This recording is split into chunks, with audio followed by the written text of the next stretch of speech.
I'm going to take a second to talk to you about underdogs. Eagles fans everywhere, this is for Yeah. you. Fly Eagles, fly Eagles on the team. Touchdown, touchdown. Time to get Jalen this ring. You don't really want to start a thing. This a Bird Gang Nation, baby. It's a Philly thing. Hater, and you looking like you type trash. I'm just here calling with Philly the podcast. And we can call a man dog or watch Miles score off the handoff. Rest of the division, your man soft. Jackson like Sean, hunting like Randolph. Season here, really time to do them in. Your boy Philly Fresco, thanks for tuning in. I checked the weather and it's looking real oppy outside. It's Washington week, baby. It is Washington week. It is time. Football is back. We are off of our bye week. So you know what it is. You know what time it is, man. It is time to talk about this Philadelphia Eagles versus the Washington football team. There is some news that came out. There is some, reports that came out about the Philadelphia Eagles that I'm going to get into. And I did have my guy, George Carmi, join us for about a 25, 30-minute interview. It's a really good interview. We're talking about everything going on into this game. I knew that they were beat up. I did not know they were this beat up. So it's going to be very interesting. But before we get into all that, what is going on, you guys? It's your boy Joe Castro, a.k.a. Philly Fresco, and it is Philly the podcast. Usually I just start with that, but I was listening to that Knife Talk song by Drake. It had me hype. And I'm excited for this week. I'm very excited for this week. What's going on to everybody? Let me give a shout out to everybody in here. Y'all already going crazy in the chat. I see all y'all. Salute to all y'all. And if you are new, hit that subscribe. We are 42, I think, away from 3,000. Like, we're like 40-something away from 3,000. So, let's get it, man. Let's get it. Hopefully tomorrow, shout out to my guy Richie if he's in here. Hopefully tomorrow I'll be wearing the red button up, if you know what I mean. If you know, you know. But shout out to Carlos. Shout out to Big Moose. Shout out to Ryan Rowe. St. Westbrook. Yeah, we're going to talk about Hurts. Big Moose, I said that already. Who else we got in here? Are y'all just talking to yourselves? Basically, it looks like that. We got the GOAT Michi in here. But, yeah, so the first thing I want to talk about, what's going on, Drew? What's going on, Eagle Slayer? First thing I want to talk about is Jalen Hurts, man. I don't know what's going on. Shout out to A2D Radio. Apparently, they were splitting reps at practice today. It was just a walkthrough for the Philadelphia Eagles, but apparently him and Minshew were splitting reps, and the word is that the status of Jalen Hurts for Sunday is still technically unknown. It's interesting. It's very interesting because obviously we all thought that coming out of this bye week, Jalen Hurts just got the rest he needed. It looks like he might be getting more rest than we thought he would. So hopefully it's not as bad as it looks, but it looks pretty bad. It looks like if he doesn't play this week and Minshew balls out again, even though Washington's defense is beat up, I want to see Jalen Hurts play. I mean, I think everybody wants to see Jalen Hurts play at this point, and nobody really wants to see Minshew in. But that is what could happen. And yeah, definitely congrats to Curry, man, breaking that record in like 500 less games than Ray Allen, I think it was. That's crazy. Interesting. Then this means his injury might be more severe. It might be. Philly fans think their team is good. Frank the Tank's in here. Somebody pissed in his cornflakes already. Yeah, I'm getting a little bit nervous, man. Hopefully Hurts can play, but if he's not going to play this, it hurts him, no pun intended. It definitely hurts his ability to show that he's the guy, going forward. But it obviously hurts the Eagles too, man. We need to get a proper evaluation of this guy. And I feel as though we kind of know what he is right now. We need to see if he can develop from there. So, Eagle Slayer says, I don't like Hurts' chances. I'm hoping he's wrong. Look, a leg injury, especially I think it's an ankle injury with him. That's tough, man, especially when your biggest part of your game is being able to, be mobile and get out of the pocket. So that's big, man. That's really, really big. It definitely, if it was somebody like a Tom Brady or somebody that stays in the pocket, ankle isn't the biggest thing in the world. But for somebody like Jalen Hurts, who his game is really predicated on being a mobile quarterback. Minshew is a better packet passer for those wide receivers. I agree with that. I definitely agree with that. I think that they both have, what's going on, Eagles Realist? I definitely think that, Frank, look, I think that they both have their pros and cons to them. Do I think that either of them have shown that they're a franchise guy right now? Probably not, if I'm being 100% honest. But, I think that there's a lot of upside with Jalen Hurts, because if you can get Jalen Hurts to even where Gardner Minshew is as a passer, I think you have something there, and I think it could be a very deadly combo. If he can just, and I'm not saying that Gardner Minshew's a all-world passer. I'm just saying he's a decent passer. He's a decent pocket passer, and he can read defenses. If we can get Jalen Hurts there consistently, it's going to be hard to stop him. It's going to be hard to stop him. What you mean? Tom Brady ran on the Giants on that one play and against, yeah, you know, he has a couple of good runs. His back is up against the wall. It's very interesting. Look, the Washington football team are decimated right now, which we're going to get into. Like I said, we do have my guy George Carmi coming on the show, but they're decimated right now with injuries. So this is a game that I expect fully, if Hurts is playing, for him to have a great game. But at the same time, I also feel we can win it with our backup if need be. You know, if need be, Minshew can probably go out there and win this game. But what does that mean moving forward? Are we back to 2018 or 2019? Which year was it that, you know, Nick Foles went in there and we almost, you know, won a playoff game against the Saints if it wasn't for that drop pass? It was 2018, I think it was. But, you know, what does that mean? Does that mean that we're just going to ride it out with Minshew if he can win us a couple games? I don't think that's the case, but it becomes a much more of a conversation. What's going on, Zohai? I hope I said that right. I don't know how to say it. It was 2018. Look at that. Cowboys fan, no more than me. I ain't that some ish. But no, real talk. Like, it gets worrisome because, like I said, you want to get a full read on who Jalen Hurts is going to be moving forward. But if he starts compiling some injuries, he's not a guy that's never going to get hit. He's not a guy that's going to throw the ball away much. Or at least not here right now in the situation that he's in right now. So, it gets me worried. Do you as a team say we already seen enough out of him? We know we're going to work with him next year. Do we just sit him out for the rest of the year so he doesn't get hurt? You know, it becomes how important is the playoffs to you? How important are winning these next couple games to you? And I'm not saying that Minshew can't win them. I'm saying how important is that? Like, if you're saying I have to put my best players out there, I would assume that you would put Hurts out there. But if you're putting, Minshew out there with the mindset that, listen, we don't care about the playoffs. We just want to win. We want to develop week to week. That's something that can happen too. So I'll put it like this. If Jalen Hurts doesn't play this week and Gardner Minshew does play this week and he plays well, I don't think that it's a call for any controversy. And I know I'll probably make a video if it does happen saying that there is, because things change every 5 minutes, but I don't think it's a call for controversy. I think it might be just a statement from this front office that they don't want to get their young quarterback that could be their future guy any more hurt than he already is. Because realistically, let's talk about what if right, Jalen Hurts goes in this game and he actually, God forbid, tears something or breaks something, and you're looking at missing games now next year. That is probably the worst case scenario. So it gets nerve-wracking. He said, "You sure that's what y'all thought about Carson Wentz?" With Carson, though, he didn't lose his job to Nick Foles. He didn't lose his job to Nick Foles. So I don't think that we were wrong about that. I think that he lost his job. He didn't even lose his job to Jalen Hurts. I think he just didn't want to have that competition. He didn't want to have to deal with it, which, looking back, I still don't get it. I think it would be anything like that. But crazier things have happened. Washington probably going to have a practice squad QB starting.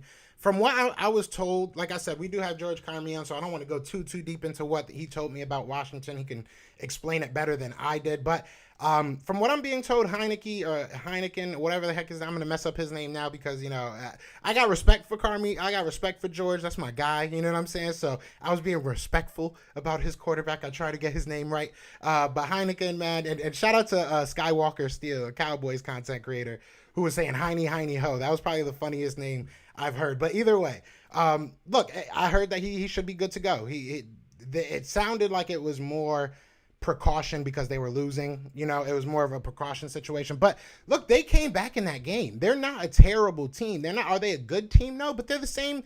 They're the same basically team as us right now. Outside of all these injuries that they have right now, like they have the same question marks on their team that we do for the most part. I think their defensive line is young and they know that they're good there. We'll see. We'll definitely see. But I think that we have a lot of similar questions. Shout out to everybody in here, man. We already got 20-something people in here. Be sure to hit that like, hit that subscribe if you are new. Let's get to 3K. Let's get to 3K. I would love to, by Sunday's game, be at 3K. And I think that that's fair. So I don't usually ask y'all for this, but if y'all could show your friend, you know, if you got an Eagles friend, let's get to 3K, man. Let's get to 3K. He lost his job to Howie. Big facts. Heineke got a reality check last week. Yeah, and, you know, honestly, George kind of explained it perfectly because their offensive line has been pretty good this year. I think they kind of underestimated what this Dallas defensive front could do. I think a lot of people are. Look, Micah Parsons is a dog, man. And I was telling y'all this from the jump. From the beginning of the beginning, I was telling y'all that Micah Parsons, in my opinion, was the best player in this draft, defense or offense. And in my opinion, he's proven that. I think that I'm not right about a lot. That's why I'm holding on to this. But also, why can't Parsons get his first INT? I mean, dude, he's doing everything else. Man. He's doing everything else. For some odd reason, I feel like either J-Jaw or Rager might have a big game this Sunday. Rager needs it. Rager definitely needs it. Rager needs to, you know, and JC Dub, you probably feeling that way because of the whole Quez situation. If Quez isn't in there, obviously it gives them more targets. Rager's seen a lot of targets, especially these last couple weeks. You could even say too many targets, but he needs a pick-me-up game. He really does, because there's talent there. And I know that, you know, I talk my talk, and I made a whole video talking about if it is just, you know, his mental health, or I don't even want to say that. Like, if he's just has a mental block right now, that's something that he can get by. And I'm afraid of letting him go and then him getting by that on another team and them realizing what he can do. So I think that there's talent there. We just got to unlock it at this point, right? We just got to unlock it. Am I going live for the game? I might. I always say I am, and then I never do. My Sundays are so crazy, and it's this month, past a couple months have just been so crazy for me as far as like time off. Like, I went back to working, and it's been a terrible decision. Shout out to my friends if y'all watching this at work. but yeah, it's been a bad decision going back to work, man. But either way, Parsons is a beast, but the Lawrence Taylor comparisons has been getting ridiculous. I feel you, because he's still new, but man, that boy is different. He's different, man. And I'm not gonna sit here and compare him to a Lawrence Taylor or anything like that, but he's different. I don't think we've seen somebody with his type of skill set in a long time, if I'm being real. So I can get the hype off of him. I definitely can. Maybe I don't really like comparisons in general, because I think that they're very like, you get some of the weirdest comparisons, you know what I'm saying? So I don't necessarily fall with comparisons that much. Can Parsons have a few years of play? That's the whole thing. Also, Randy Gregory has better hands than Jalen Rager. I think I have better hands than Jalen Rager right now. It's been tough. It's been tough for Jalen. But like I said, if he can get over that mental block or issue, whatever it is, I think he has the talent to be a good enough player. So you got to just hope that he does, right? You got to just hope that at some point, if he figures it out. Parsons is going off for sure. He is. Rager may need a fresh start to get his head right, unfortunately. You know, I think we can give him that fresh start, though. Like, bench him a couple games. Or just lighten his load a lot for a couple games. We did it with Nelson, right? We did it with Nelson Aguilar. So, like, just let him be around a little bit of winning. Maybe that'll get his confidence up. That's really how I'm thinking. Like, how people was comparing Diggs to primetime. Yeah, Diggs is like, he's a boomer bust cornerback. I mean, he's good. You know, he's a ball hawk, I guess you could say. But he's also given up, like, the most yards in the league right now. So, seriously, just let them be their own player. Exactly. That's how I feel. Like, a lot of these, you know, comparisons get real overblown. I try to stay away from them, but you're going to get him either way. We'll see what he becomes. That's all you can do. You know, you can't really judge players till I think about their second, maybe third year. Some players, even their fourth. You know, you look at people like Brandon Graham. He was never given a fair shake until, like, his fifth year. So, you know, some people just take a little bit different times to develop. You know, and you have to be able to see if there's talent there. If there's talent there and if it's worth developing that guy. Seriously, just let hence that TD against Washington. Yeah, Micah Parsons is different, man. I like Micah Parsons, and I hate that he's a Cowboy. But it is what it is. I'm not hating on the Cowboys this week. This week we are hating on the Washington football team. All right, we are hating on the Washington football team. So like I said, I was able to chop it up with my guy, George Carmi. We did this the other day. So we talked a lot about this whole game, just kind of stuff that's going on in Washington, kind of talked a little bit about the Philadelphia situation as well. So definitely check this out, and definitely go check out my guy George Carmi from Full Press Coverage. He does some amazing work. If you're watching this on Twitter, he's tagged in it. If you're watching this on YouTube, I will have his information down below. But without further ado, let's get into this, man. What's going on, you guys? It's your boy Joe Castro, aka Philly Fresco, and it is Philly the podcast. Now, as you can see, we have a very special guest. Maybe special isn't the word. Maybe an enemy. We have an enemy on the pod today. Now, we got my guy George Carmi here to tell us a little bit about the Washington football team, going a little bit in depth into this week's matchup. But George, how's it going, man? Thanks for coming on, brother. I'm good, man. It's always good to see you, Joe. Good man. Happy to be here. Yes, sir. So for those that don't know, we are close to 3K. First of all, I will say that. So back in the day during the offseason, me and Carmi met through the Washington's draft pick. So what I want to start with is obviously we were there. We're here now.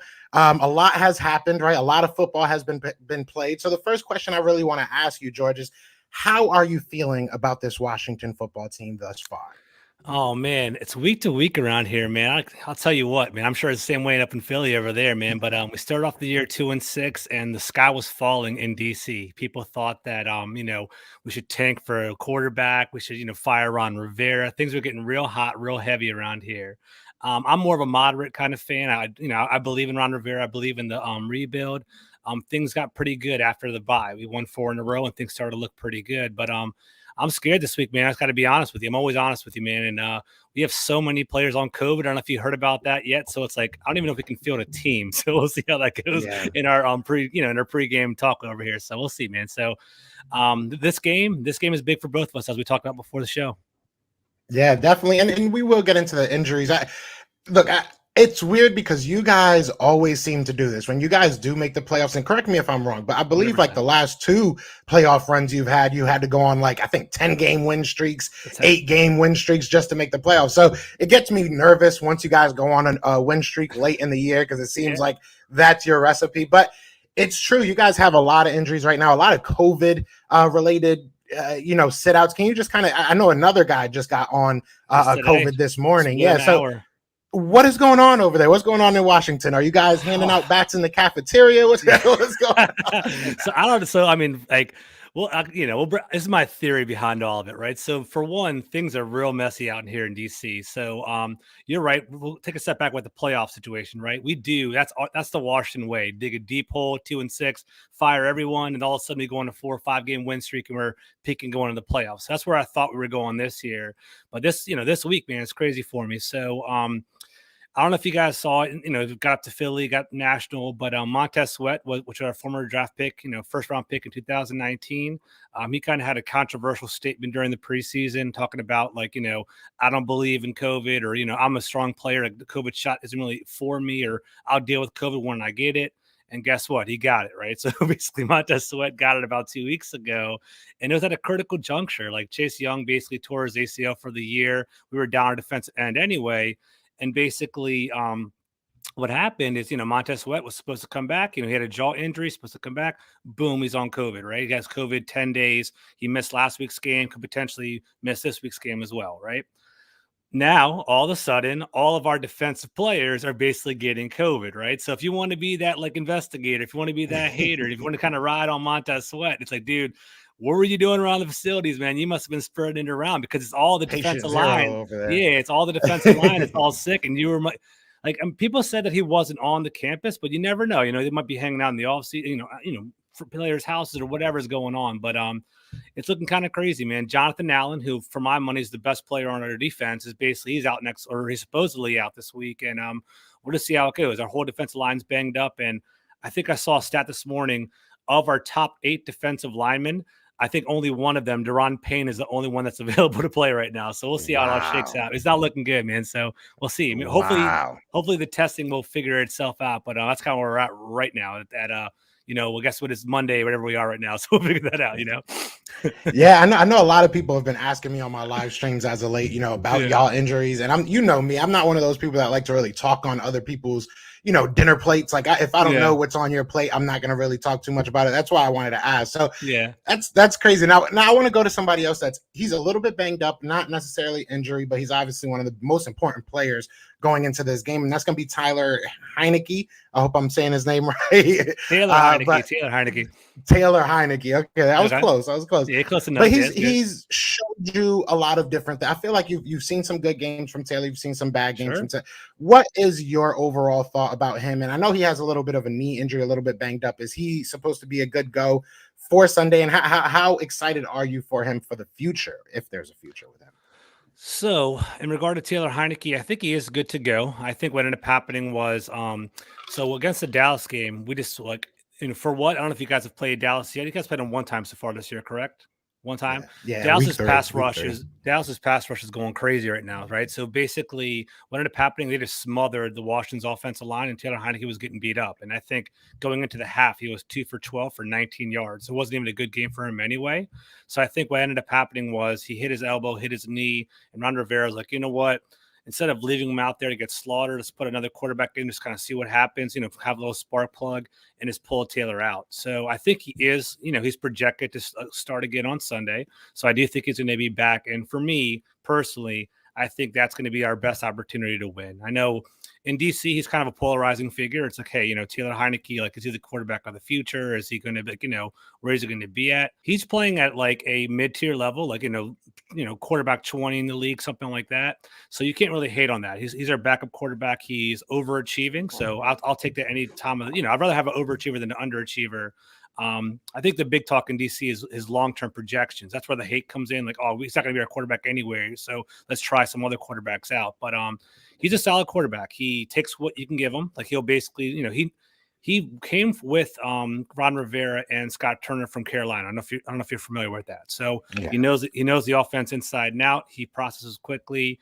He's an effective passer, but in regard to deep shots, in regard to that arm strength, that's his weakness. So the Eagle game plan, if I were you guys, would be to blitz him, force him to beat you, kind of fluster him. And that's how you would beat Taylor. But if our offensive line holds up, which it has been for a little while now, I think he's good enough to pick you guys apart, or at least like manage the game and regard to keep us close. Like, our formula has been manage the game with Taylor, Antonio Gibson run all over you, and our defense keep it close. That's been our offense formula for the past 4 weeks. Definitely. And going into the season, I think every year when you look at Washington, you look at that D line, right? As we were talking about, you said 8 of 9 guys out. But that's great. That's just a crazy number. But yeah. But going into the season, that's kind of always their marquee, kind of always the thing you attach to Washington. With them out, what do you think could be their new strength, or what do you think they can lean on now with that defensive line looking like it's going to be a little bit beat up? So, yeah, it's going to be interesting. I think we have to kind of be really creative. If we could have taken any hit on our team, it would have been the defensive line. We invested heavily over the past couple of years. I think 3 of our last 4 draft picks have been on the defensive line. So, hopefully maybe if we get 1 or 2 of them back. So, like, Deron Payne's still there. So we have 1 player still there. Jonathan Allen, actually, he already admitted that he is COVID vaccinated. So hopefully his shots will be, he just needs 2 positive tests and he'll be back. So if he's back, that would be great. But I think that, if they're not there, it's going to come back to our defensive back play. Landon Collins has kind of had a resurgence. He's moved, like, we started him off at like free safety, strong safety beginning of the year, which isn't his game. He's playing more of like a hybrid, like linebacker role, like almost like a Tyrann Mathieu. And he's been awesome. He's been really good in the run. So if he's still there, we can kind of like, cover some of the damages. But like I said, the winning formula is to kind of control the clock, let Antonio Gibson basically run the ball down the field. So Eagles have historically had a great defensive line. So we'll take, it's going to be our offensive line versus your defensive line, and we'll see what happens. Definitely. And I've been hearing a little bit about Antonio Gibson too. Is he 100%? Is he going to be, ready to go Sunday?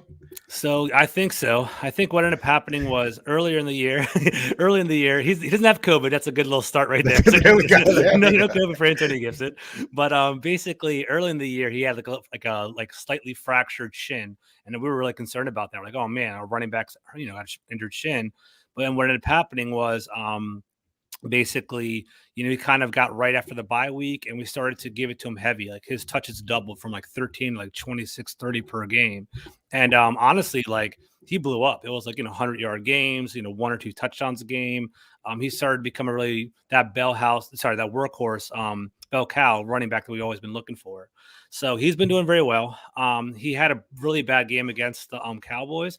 But I think it was also game script too. It was like Micah Parsons, like, I mean, I hate just giving credit to the Cowboys. He's a freaking maniac. And I was at that game. Dude, he's live wire, dude, just so much bigger and faster. And he's just fast twitch, man. He was unbelievable to see in person. And I was like, dude, before we could even turn around, we were down 18 points. And I think they were like, all right, we just got to throw the ball. And that's what ended up happening. So I think Gibson is the key. And also to throw you guys a bone, McKissick. He's a good little third down running back for us. And basically between them, they're both like flexible former wide receivers. So it's either going to be running up the middle off of a zone run, or it's going to be like a screen to them. So that's the name of our game to win.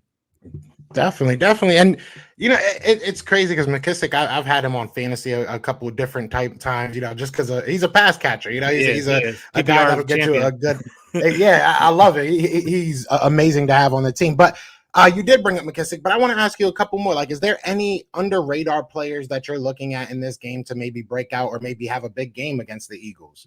Okay, so players that deep dives and like obviously Terry McLaurin. Terry McLaurin is wide receiver one, man. He's a beast. He I'm not even saying that because I'm a homer. Like I kind of feel bad for the guy, to be honest with you, because we've had a carousel of quarterbacks and he still produces no matter what. And you'll see it when you watch the game. Taylor Heineke does not have a strong arm. Like McLaurin will be like wide open, running deep. Like McLaurin will throw the ball to him. Heineke will throw the ball to him. McLaurin has to stop, turn around, and have the 50-50 ball when it could have been an easy touchdown, right? But he catches it. He's that dog. He'll do it every time. Another crazy thing is he hit his head hard last game, so he might have concussion-like symptoms. So we'll see what's going on. But if he's not available to play, there's a couple awesome players, a couple up-and-coming players like Cam Sims. He's a great wide receiver. He's a big body. He's a 6'4" guy out of Alabama. He's like whenever he's on the field, he produces. So keep an eye out for him. DeAndre Carter, number one. You're gonna like him, man. He's fun to watch. We actually know him. He was on the Eagles. He was on the Eagles for a little while. Okay, I didn't realize that. Okay. He's shining here. He's been bouncing around. I knew he was on. I think he's on the Texans and the 49ers too. But he's our kickoff returner. I think he's leading the NFC and Pro Bowl votes for kickoff return. Wow. And then he's also like our slot guy, and he's actually like been like pretty clutch. So those are people that I like to watch. And then finally, we have a tight end named John Bates, who's like Logan Thomas, tore his ACL. John Bates has stepped up a little bit. So he's like a rookie that's up and coming. But if there's going to be one guy that breaks out that's going to catch you guys off guard in Philly, it'll be Cam Sims. Like he might have don't be surprised if he has like 6 catches, 100 yards. I'm not saying he will, but like he has the ability to blow up like that. So like watch out for him.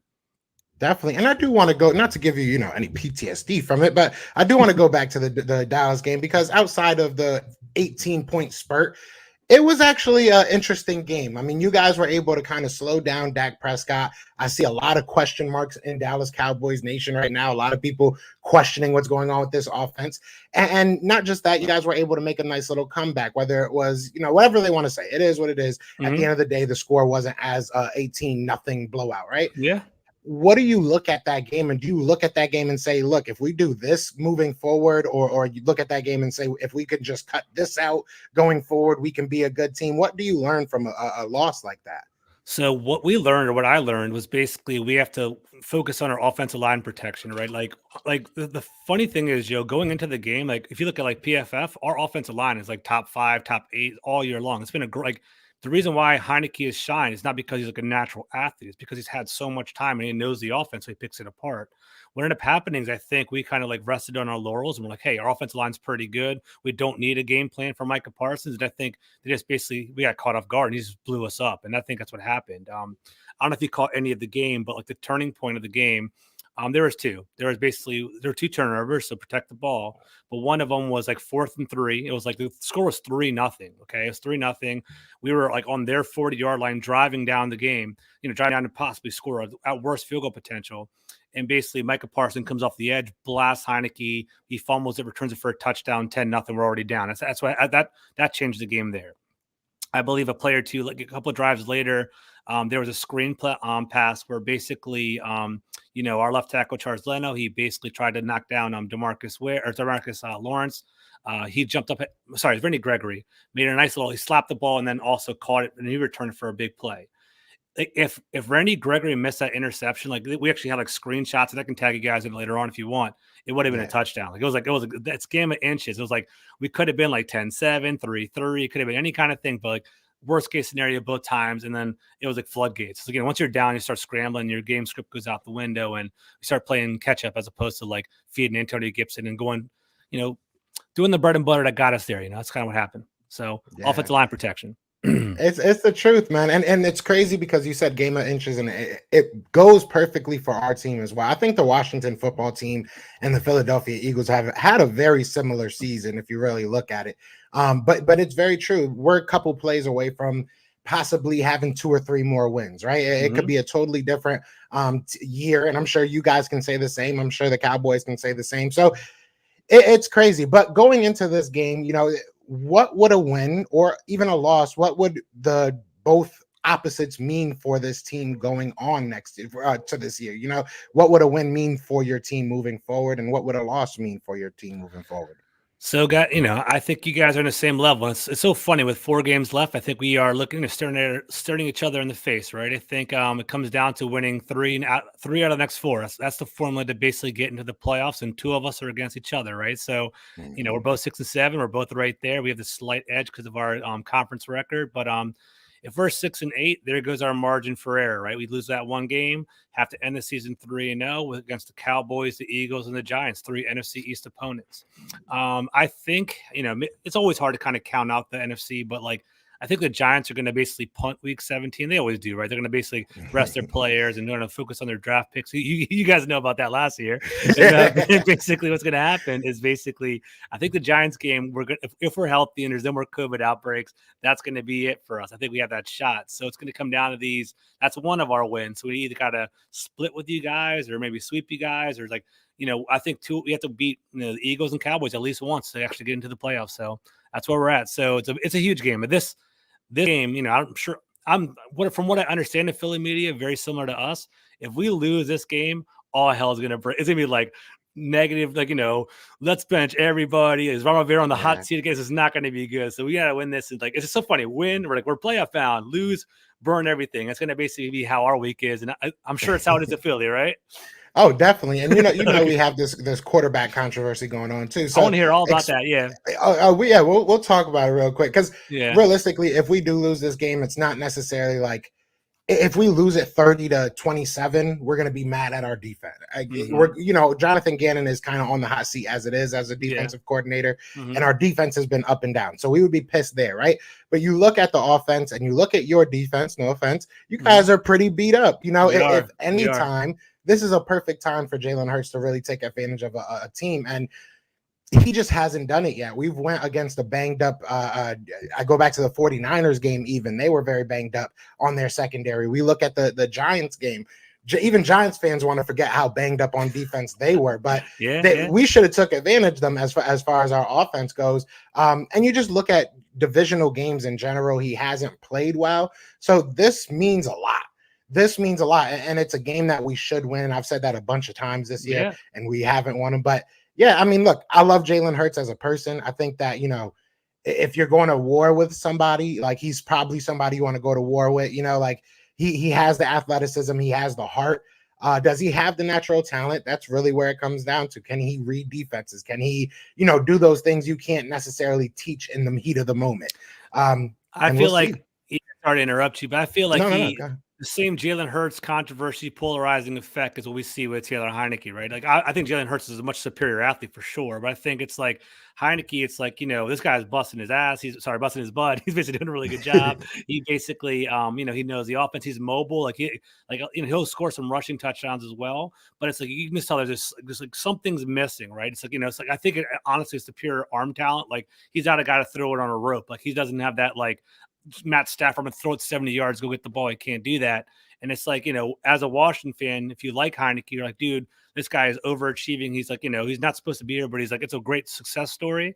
But if you're like, I want a franchise quarterback, you're like, man, this guy, get him out of here. He's trash. It's kind of how it is in DC. And it kind of I follow you, man. I know I see what you're talking about with Jalen Hurts. Kind of seems pretty similar. Is that correct? Like, what do you guys Oh see yeah, over there? definitely. Yeah, And you said it perfectly with the whole like he's working his butt off and he's a yeah, success story. He shouldn't mhm, be here type deal. yeah, yeah. I understand that, and that's what a lot of my I agree with you. I I'm with hate you to call too. them out. I'm with you. Yeah, I Yeah, hate to call them out, but that's what a lot of my yeah. I'm with subscribers, you. say and everything. But like, Yeah, I shouldn't be a NFL quarterback. So if I go out there and have a couple good games, are you going to say I should be our franchise guy? No, yeah, you're going to yeah. say that I Fair. Yeah, shouldn't be there. You had a couple good games and move on. So yeah. like, I like Jalen Hurts, and I think that maybe there's something you can build around him. I definitely do think that. I think that there's Hmm. a specific offense that he could be elite in, and I think we've seen it this year. I think that if he's a running first type guy and then you make the plays that are there, I think this could be an elite offense just because we have a very good offensive line. But if you're asking him to be Justin Herbert, if you're asking him to be, a guy that throws the ball 30 plus times, I just don't think he can be that right now.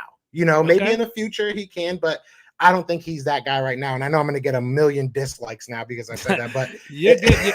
You're good, man. You got to keep it real, man. And Joe, give my fans a nugget too, 'cause I want to post it on my media as well. of So course. in regard to Hurts, like what kind of throws can he make and what can he make? Does he have a big arm? Or is he more of like, is he inaccurate? Like, what's a deficit of his passing game? I'll say this. I wouldn't say that. I'll say he's inconsistent, Okay. right? So I think he can make almost every throw. Can he make it Mhm. 2 times in a row? I think is more of the question, right? Okay. But realistically, I think with him, it's more of his timing. Okay. I think that he doesn't have the timing to throw the deep ball. So a lot of times he's throwing it to where the player is and not where they're Mhm. going to be. And Mhm. that's where he gets caught a lot. I think a Mhm. lot of times he gets caught trying Behind to him or make a something like play. that. Yeah, he gets caught trying to make a play after it's already over a lot. Mhm. So Yeah. there's small windows in the NFL. Obviously he's not in college anymore. So if you can make him get off his first read, I will say that 7 out of 10 times it's going to go in the defense's favor. I will Gotcha. say that. Like the other 3 times he might run it, or he might Yeah. throw it Yeah. and actually find somebody. But realistically, I think if you can get him off his first read, if you can get him off of his little bit of rhythm or tempo, whatever you want to call it, Gotcha. I think you can make him get nervous and he makes some bad reads and he makes some bad plays. But if you let him be a guy that makes one read and then makes a decision, he can cut up most defenses, and I really do believe that. So, and it comes down to even looking at what kind of offense we're going to run. If we, like I said, if we make our offense about getting the 5 yards every play, we're a Mhm. very, very dangerous team because Mhm.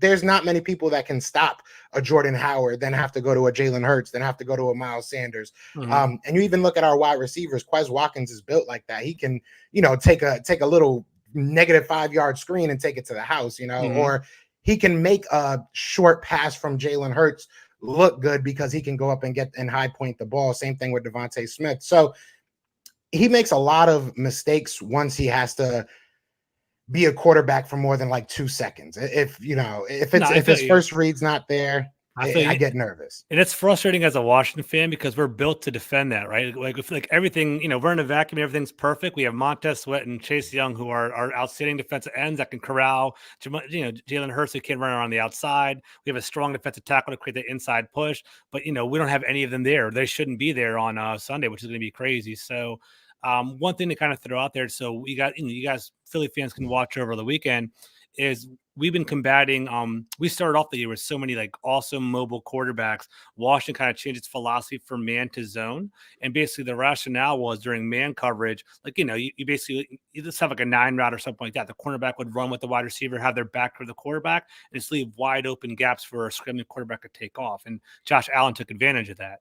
But what we've been doing recently is playing more zone, is kind of keeping everything in front of us. And the rationale is you're kind of corralling, kind of limiting damage, and also preventing the big plays. So let's say Jalen Hurts wants to run. In theory, everyone's kind of keeping their eyes forward on the quarterback so they can kind of corral him a little bit. But we'll see. I mean, without a defensive line creating pressure, and he has all day, and he has that first, second, third read we were talking about, might be a long day for us, man. We'll see what's up.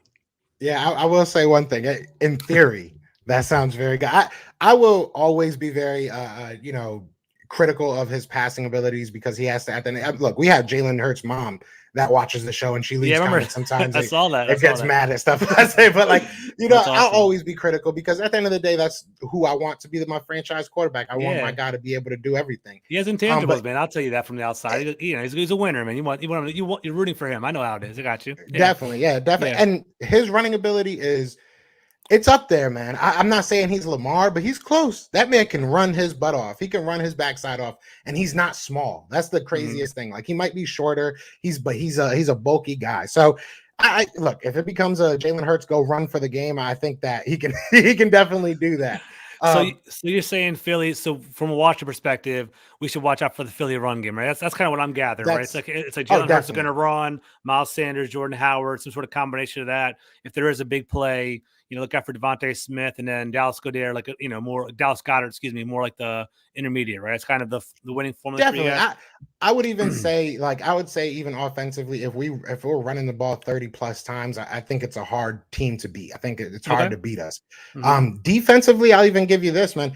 If we blitz, like I know you were saying that, you guys would be susceptible a little bit to it if we can get Heineke off of his spot, but we're a team that doesn't necessarily do that when we're supposed to. So if we do that, I think that our defense can definitely cause some fits, because that's when we play at our best, when we're actually manning up our cornerbacks on the outside, when we're actually, playing our linebackers closer to the line. So I'll go as far as even saying if we do actually, switch it up defensively and blitz a lot, it could be a definitely long day for you guys. But that brings me into what I want to ask to kind of wrap this up. What is your prediction for Sunday? How are you feeling? Oh man, we'll see what's up. I mean, honestly, like it all depends on whether we get any of these guys back. Like if Jonathan Allen comes back, I'm starting to feel more comfortable. Like, just to put it out there for your listeners, right? Kendall Fuller, our CB1, is out. Jonathan Allen, our DT, our defensive tackle number 1's out. Matt Ioannidis, one of our best rotational defensive tackles, is out. Tim Settle, our second best. We're at a pretty big deficit. If some of them come back, I think we have a chance. But being realistic, I would give you guys the win this week. And I'm not a homer. I want to keep it real. I think you guys could probably pull it out. It sounds like it's going to be like a low scoring game. It's going to be like both of our teams are going to try to run the ball 30 times into the other person's defensive line, and we're going to see what happens there. But, I hope I'm wrong. I hope Washington can kind of pull it out. Like, that's been the story of us all year. Like, I wouldn't count us out though. Like, we are a Ron Rivera coach team. So I think we're not going to like get blown out. I'd be really surprised if we do, but I think it's going to be a good fight. And, whoever establishes the run game, it sounds like it's going to win the game. So I'll give it to you guys this time. Like NFC East games are crazy. I'm going to throw out a random crazy, 18, 15, 14. Numbers are always wild. It's going to be some weird. It's going to be an ugly block kicks. It's going to be an ugly game. So we'll see what's up there. But whatever. I mean, like 17-14, you guys. It's going to be a close game. But right now, I mean, on paper, you guys should win this game. And if you don't, then it's going to be an interesting month, man. Interesting December and January. We'll see what's up. Oh, it's going to be, yeah. I like you said before, me and you are friends off the show and everything. And I know you watch the show as I watch yours. Yeah. And you'll see me going crazy almost every week if we lose this game. I think it'll be a good game. I definitely do. No matter who's out there, like you said, divisional games are always close. They're always tight. They're always tough. But this is a game we have to win. Not even just for playoff contention, but like, just as like to go on the field next week and feel like your team is a football team, you have to beat a team when they're this down. Yeah. And again, it's not like, it's not throwing shots. It's the truth. When a team is this down, you have to take advantage of it. There's been a great quote going around DC, and mostly in sports in general. It's not who you play, it's when you play them, right? So like we caught the Cowboys. The Cowboys, they've been down. Amari Cooper had COVID the past couple of weeks and things weren't going well. They were completely healthy, no issues going into our game while we were completely banged up, and they just caught us at the wrong time. I'm not making any excuses up, but like that's just how it is. And we're fighting uphill this time too. So we'll see if we can overcome it, but we have to play flawless. I think you guys are 5.5 point favorites. So we'll see what's up, man. So I got Eagles 40, Washington like 3. It should be a great game. It should be a great game. So much fun for you guys. I mean, it sounds like a blast. Oh my God. It's not going to happen though. We'll see much closer than that. We'll see how it goes, Be good. I do think it's going to be a good game. But George, before we get out of here, man, let them know where they can find you and where they can see all your work, man. What's up, man? Thank you for that, Joe. I always appreciate being on here. So my name is George Carmi. You can find my Twitter handle at gcarmi21. I host a podcast for Full Press Washington, Full Press Washington, the pod. You can find that in all major outlets. But that handle is also FBC_WSH for Washington. And feel free to hit me up. Even if you're a Philly fan, I'm good people, man. We'll keep a real good conversation. So hit me up, see me on Twitter. I'll be there. Definitely. And you already know, man, if you ever want me back on the show, I'm always available. You know how it is, man. But but I do put the stamp on Full Press, man. They are amazing guys. They cover all of the NFL. They're doing amazing things, man. And George is like he said, he's an amazing conversationalist. We could go for like another hour, but we could 100%, man. But I do appreciate everybody tuned in. Be sure to hit that like, hit that subscribe. But other than that, y'all know what it is, man. It is Fly Eagles Fly. We're out here. Peace. Shout out to my brother George Carmi, and shout out to everybody in the chat, man. We got 45 people in the chat. Be sure to hit that like, hit that subscribe. Some really good insight there. Real talk, some really good insight there. So I'm excited about this game. Obviously, all those injuries, man. And I hate to laugh at it, but it's like sheesh. Dude, let's talk about the people that aren't injured. It felt like we could have went on for hours talking about these injuries, but hopefully, Washington football team doesn't surprise us. Hopefully we can go out there and do our thing, right? Hopefully we can do our thing. But I do have to address one thing before I get out of here. Jalen Hurts is not a rookie. Jalen Hurts has not been a rookie for about a year now. Jalen Hurts had his rookie year. All right, so let's stop that, man. Let's stop that whole, he's he's not a rookie, guys. He's not a rookie. Just accept what you see, analyze what you see, and let's all move on from there. Like, he's not a rookie. He's not been a rookie for a while now. It is what it is, man. It is what it is. But I do feel like we're going to win this game. So like I said, I didn't give a score prediction in the interview. Obviously, I said the 40-3. I was messing around a little bit. But I'm going to say I obviously have the Eagles winning this game. It might change if I know Minshew's the starter or if I know Hurts is the starter. But going forward, I'm going to assume that Jalen Hurts is going to be our starter. And I'm going to say we win 24-10. I think 24-10 is a fair score. I think early on it'll be close, but I think we'll pull away towards the second half. I think the first half will kind of be both teams kind of filling each other out. And then once we get to the second half, I think our offense will kind of take over and those injuries will kind of, show itself. We'll see what happens. He has 16 games, Philly. No, I mean, we'll see. Hopefully Jalen Hurts does well this year. And then next year in his rookie season, he does good again. And then the year after that in his rookie season, hopefully, I feel like he's going to have about 15 different chances to win rookie of the year. So hopefully he does, right? Hopefully he goes out there and wins rookie of the year in his 5th or 6th year. I'll just mess with you. But shout out to George Carmi, man. George Carmi is my guy, man. He's an amazing content creator, amazing writer.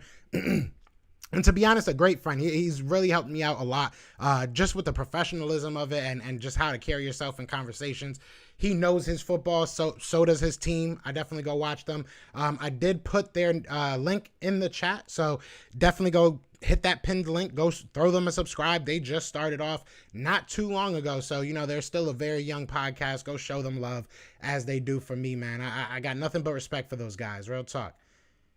Eagles 20-17. Okay, they're not gonna go down without a fight, no matter how wounded they are. The Giants proved that.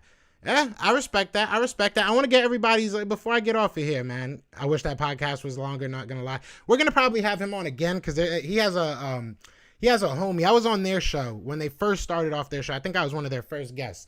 And one of their guys, his name was Trevor. And I wanted to get him on this one because me and him were having a good back and forth. And I was like, I need to get you on. So we're probably going to do it again very soon. Maybe it'll be on their channel. Maybe it'll be on ours. But definitely go check out their channel because you never know. You might just see me pop up out there. So you can't evaluate a rookie. He's not a rookie. Can we stop saying rookie? Why is everybody trying to trigger me right now? I was having a good day. So I'm seeing 19-14 from Convert. I'm seeing Big Fact says Eagles 34-27 Washington. Okay. I'm trying to see what these score predictions are. Ryan Rowe says 28-19 Eagles win.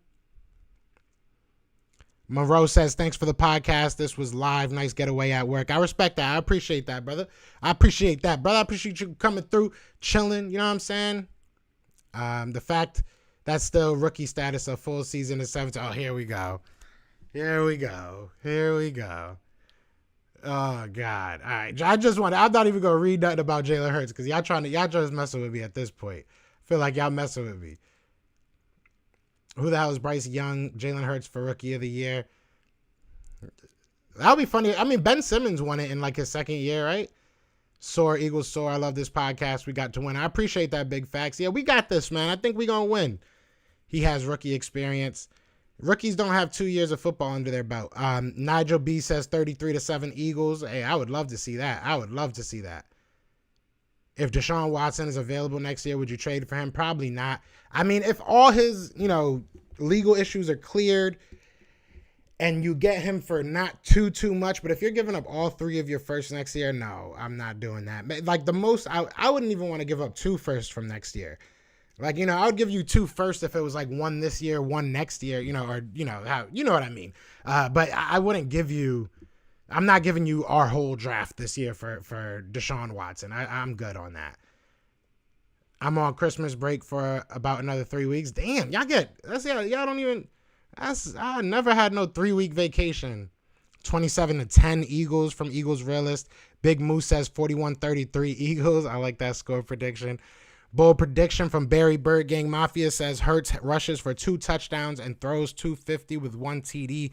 Eagles win 30-17. Look, if Hurts comes out here and balls out, I'm not one to really sit there and say like, oh well, look at the team. He should have done that. At the end of the day, you have to produce, right?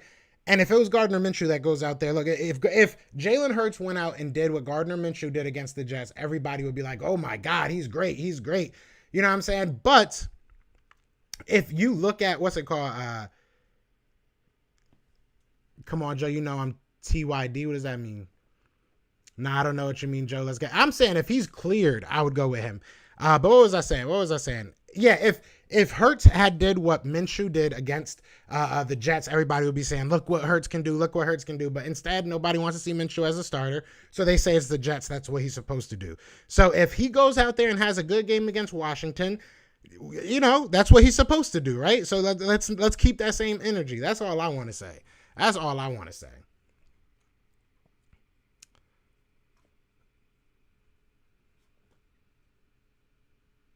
Josh Rosen has less than 16 starts. He's basically so you would give him a chance. I'm not even falling into this pit because it's a never-ending pit. I'm not doing it today. Look, at the end of the day, Jalen Hurts has to go out there and perform if he's going to be playing next week. Or this week, I should say. If he's playing Sunday, he has to go out there and perform. Simple as that. Yes, just stop with that. Hurts has to play at that Denver level. I don't understand why he isn't. That's a must. If Rager needs to play more consistent, so does Hurts. 3 picks. Oh, that's right. That's what I'm saying. We have to keep the same energy. He said Nathan Peterman hasn't played a full season. He's still a rookie. That's a fact. Talk to him. I'm saying, but no, real talk. All jokes aside, man, you got to really look at this guy and just see what he is as a quarterback. Like, it's not hating, just saying what this team is. The Jets aren't as good as Washington, though. That's not the same. I mean, Washington is down like 10 players. So I think it's a pretty comparable situation, if not worse. Gardner, bro, man, I knew he was going to come in and light it up. That's what he do, but Hurts is going to turn it up a notch, and that hasn't done before if he has a higher ceiling. Look, I've said this before. If Jalen Hurts can just be a consistent passer, I think his ceiling is way higher than a lot of quarterbacks because you have that athleticism, but we just haven't seen him as a consistent quarterback. See, Caleb, this is what I'm talking about. As a fan, if you just sit there and say, it's the Jets. Look at the team we're about to play. Look at the injuries that they're facing. Look at the team that they're probably about to field, and then come back to me and tell me that the Jets are worse than that. Right now. It's not about who the team is 7 weeks ago, 8 weeks ago. It's about who they are right now. And that's what gets lost. Jalen, I don't know if Jalen gives us a better chance to win, if I'm being 100% honest. I think it's about close right now. I think we asked Jalen Hurts, to manage the game. We don't ask him to really win us games outside of with his legs. But with Gardner, we were asking the same thing. Just don't make any mistakes. Let the run game make it work and go out there. Because when can you really point out a game that we didn't run the ball and won? We need to run the ball. And that's not a knock on Jalen, but it shows that he's not the guy out there winning these games. Just in my opinion, he's just not the guy out there winning these games. It is what it is. He's a good runner, and that's another good facet of our offense. But at the end of the day, you can hand that ball off to Jordan Howard at the 5-yard line and probably get the touchdown. Jalen Hurts takes the ball, and it's not a bad thing, but he's part of the run game. He takes the ball and he runs it in. That's cool, but as a passer, he's not consistent. That's just all it is. We don't know that. That's just, I don't know. I don't necessarily agree right now, Caleb. I think that the New York Jets are bad. Yeah. But if you look at the team, they don't even know who their players are going to be right now. They have 7 defensive linemen out right now. And that's their best part. That's their best spot right now. I agree. I agree, Barry. It is what it is. I mean, nobody really expects to win the Super Bowl. You got to just play it week by week. People have to understand, regardless of who we played, it's hard to win in this league, especially this year. It seems like everybody is putting it all out there. Yeah, facts. That's the truth. If you look at what you think Jalen could be, then anything he does negatively has an excuse. And that's what I'm saying. And there's two sides of this, because, and we were talking about this with Heineke. There's two sides of this. At the end of the day, you either came into this season thinking this is my guy and whatever he does wrong, we can fix, or you came into this season kind of not knowing who he was, and everything you see him doing wrong is a mark, right? That kind of becomes this is why he shouldn't, and anything he does well, this is why he should. So, I don't think either of them are really the answer long term, but it doesn't really matter right now. I do think that Jalen Hurts will get at least one more year. I do believe that. I do believe that we're not in the position right now to go and get a quarterback, and it makes sense while we build a team. If one falls in our lap, then maybe it's a little bit different, but I don't think we're going to actively go and try and get a quarterback. I just don't think it makes sense right now. So we'll see what happens, though. The Giants didn't stop the run game, but held us to 7 points. Hurts couldn't beat a banged-up Giants defense secondary with his arm. And that's just what you got to look at. Those are things you have to look at. Sean says both quarterbacks can throw that checkdowns. Facts. Joe, I bet Justin Jefferson never had negative 4 yards like Rager. Oh, you'll never get a disagreement from me on that. I still, it is what it is. There's a lot of draft picks that I look at, and I'm like, I can't believe you do that. But Hurts stresses the defense more. Hurts stresses the defense in a different way. Hurts is a runner, so that's what they're worried about. But if you can, like I said, like we were saying on the pod with George, if you can stop our run game, then it'll obviously help you win games, because I don't think Jalen Hurts can be a guy that beats you with his arm on a consistent basis. But at the same time, it's easier said than done. Our run game is really good. But that doesn't mean that Jalen Hurts is a good quarterback. That just means that he's part of a run game that's really good. Without him, they still couldn't stop our run game against the Jets. And I know everybody's going to say it's the Jets, but it is what it is.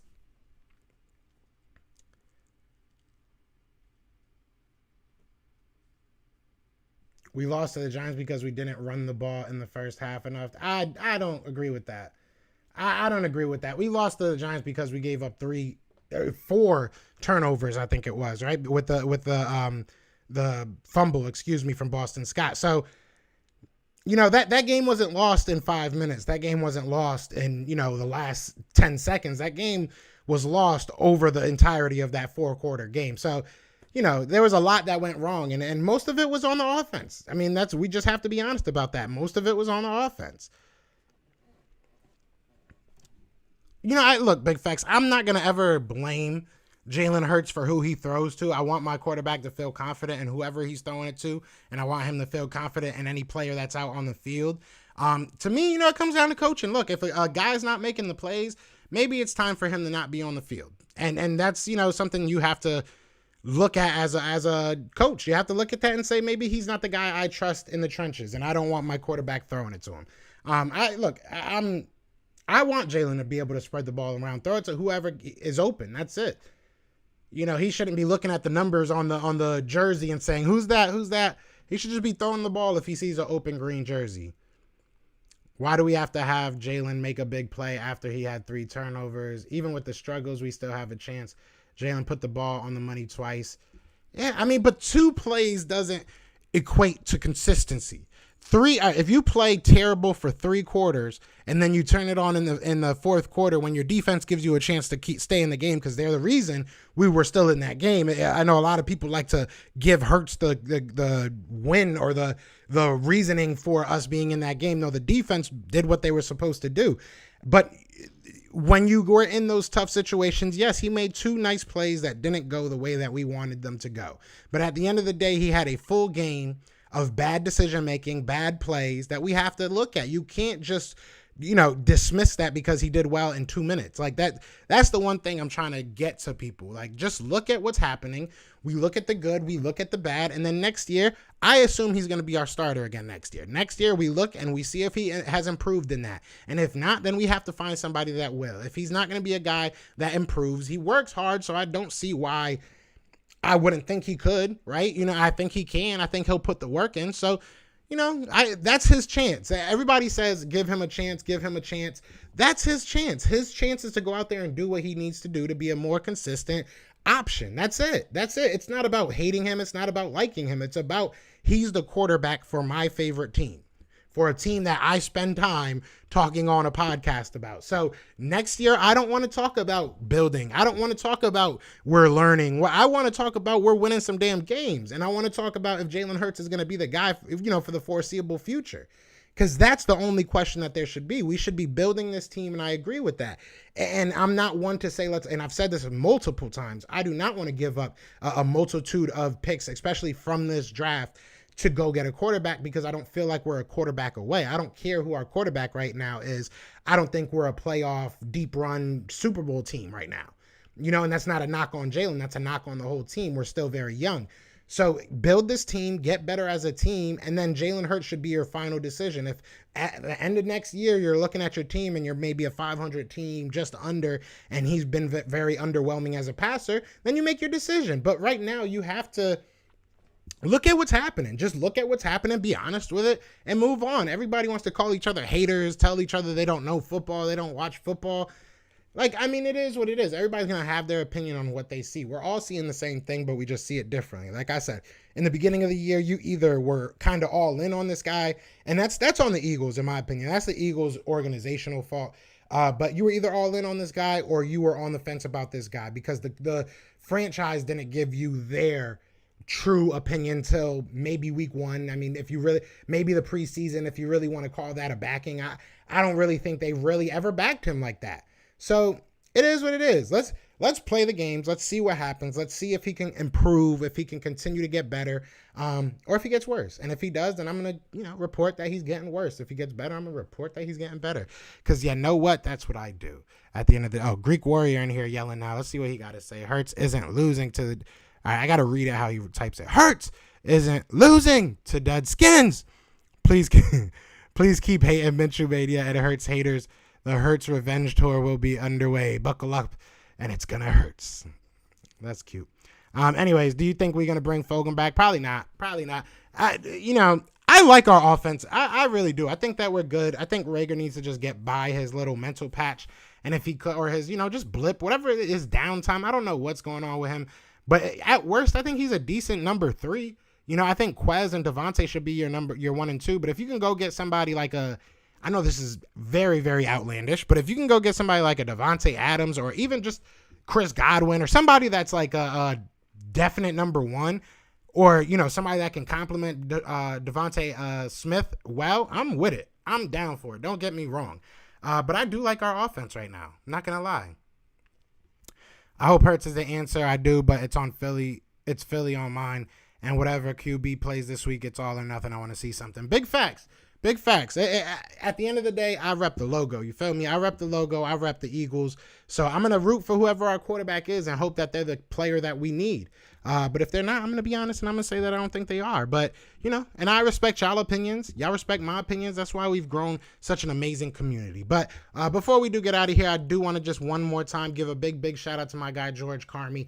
His YouTube link is in the comments. If you're watching this on Twitter, excuse me, I can't talk. He is tagged in it, so definitely go throw him a follow. Listen, and hit that like and subscribe, man. We are so close to 3K. I appreciate everybody that's been joining this past couple months, man, and just from the beginning that have supported me, man. It's a crazy thought to think that we're less than 50 away from 3K. But, you know, once we hit 3K, then it's the road to 4K. You know what I'm saying? That's how we get down. Once we hit one milestone, we don't stop. We don't hit milestones and say, okay, we got here.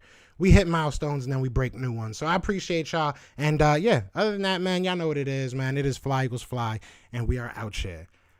Peace! Everywhere, this is for Yeah. you. Fly Eagles flying on the team. Touchdown. Time to get Jalen this ring. You don't really want to start a thing. This a bird gang nation, baby. It's a Philly thing. Hater, and you looking like you type trash. I'm just here calling on Philly the podcast. And we can call a man dog or watch Miles score off the handoff. Rest of the division, your man saw Jackson like Sean, hunting like Randolph. Season here, early time to do 'em in. Your boy Philly Fresco. Thanks for tuning in.